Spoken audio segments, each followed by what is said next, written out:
नमस्ते दीदी। नमस्ते भैया। एक बात बताइए, पूछिए। कि आप हमेशा बीजेपी की बुराई क्यों करती रहती हैं? बीजेपी की बुराई कब सुन लिया आपने मेरे नहीं, को? मैंने आपकी जितनी भी वीडियोस देखी हैं, जी। आप हमेशा कहती हैं कि सारे धर्म एक समान होते जी। हैं, शिक्षा की बात करती है, बेरोजगारी की बात करती बिल्कुल। रहती हैं। क्या आपने ठेका ले रखा है इन सब चीजों का? नहीं भैया, मैंने ठेका नहीं ले रखा है, लेकिन इस देश के नागरिक होने के नाते इन सभी चीजों पर सवाल पूछना मेरा अधिकार है। और इन चीजों से आप मुझे ये जज कर रहे हैं कि मैं एंटी बीजेपी हूँ, मेरी बातें बीजेपी के खिलाफ होती हैं, तो इससे मुझे ये समझ में आ रहा है कि हमारा समाज कितना सड़ गया है।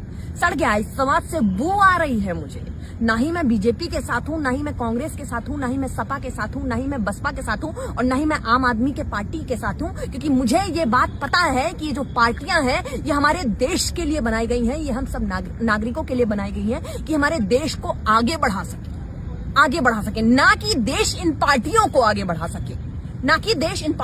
बढ़ा सके, देश में ये पार्टियां आगे बढ़ रही हैं, देश आगे नहीं बढ़ रहा है, देश विश्वगुरु नहीं बन रहा है। हम लोग क्या करते हैं पता है? हम लोगों में इतना ज्यादा बेवकूफी आ चुकी है, इतनी ज्यादा अनपढ़गिरी आ चुकी है हम लोगों में, कि हम लोग किसी भी बड़े पार्टी के बड़े नेता को देखते हैं ना, तो उससे सवाल नहीं पूछते हैं कि देश में बेरोजगारी क्यों है, देश में इतनी भुखमरी क्यों है, देश में शिक्षा का हाल क्या है, देश में चिकित्सा का हाल क्या है, नहीं पूछते हैं। हम जाते हैं नेता के साथ, 4 तस्वीरें हो जाए किसी प्रकार से, नेताजी हमारी तस्वीरें खिंचा लीजिए हमारे साथ में, उसके बाद उसको भौकाल से अपने इंस्टाग्राम, फेसबुक और न जाने कितने सोशल मीडिया हैंडल्स पे अपलोड करते हैं कि आज नेताजी के साथ मुलाकात हुई, उनसे देश हित में चर्चा हुई। अरे अनपढ़ों, गंवारों, जाहिलियत की हदें पार करने वालों, देश किस कगार पे है जरा देखो।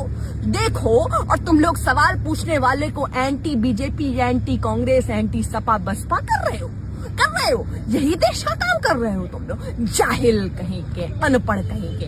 ये जो नेता हैं, तुम्ही लोगों के पैसे से खुद का बंगला बना रहे हैं, खुद की गाड़ियां खरीद रहे हैं, विदेशों में आराम फरमा रहे हैं, इनसे सवाल नहीं पूछा जाता तुमसे। और जो सवाल पूछता है उस पर अलग तलवारें लगाते हो गले पर। कब सुधरोगे अनपढ़ो, कब सुधरोगे?